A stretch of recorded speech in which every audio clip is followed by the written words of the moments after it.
2025 ആളുകളെ മാറ്റിമറിക്കാനും ആ 2025 പുതിയൊരു 2025 ആകട്ടെ. അല്ലാതെ ഈ 2024 കഴിഞ്ഞു 2025 വന്നാൽ നിങ്ങൾക്ക് നന്നാകും, ഒരു നന്നാകാൻ പോണില്ല.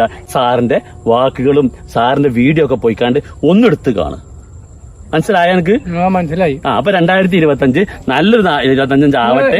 500 റുപ്യ കാട്ടിക്കാണി എന്ത് പൊട്ടിച്ചാനേ എന്താണ് 4 പടക്കം പൊട്ടിച്ചാണ്ട് എവിടെയും തട്ടുകാടി പോയിക്കാണ്ട് 4 പീസും ചോറൊക്കെ തിന്നുകാണ്ട് പോയി കടന്നിറങ്ങാന്നല്ല. നാളെ നേരം പോലത്തെ കൊല്ലം മാറല്ലേ. ഈ പോത്തിന്റെ ചോട്ടിൽ വേദം ഒഴിച്ച് കാര്യമില്ല. എന്നെ പോലത്തെ ആളുകളോട് ഒരു പറഞ്ഞിട്ടും കാര്യമില്ല. 2024 അല്ല 2155 വന്നിട്ടും നന്നാവില്ല. പടക്കം പൊട്ടി നിങ്ങൾ കേട്ടിട്ടില്ല?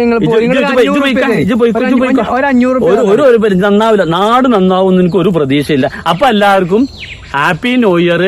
നമ്മളെ മലപ്പുറത്തെ കലക്ടറുടെ വാക്കുകൾ കേൾക്കുക. ഇവനെ പോലത്തെ പോത്താളെ വാക്ക് കേൾക്കാതിരിക്കുക. അപ്പൊ എല്ലാവർക്കും ഹാപ്പി ന്യൂ ഇയർ.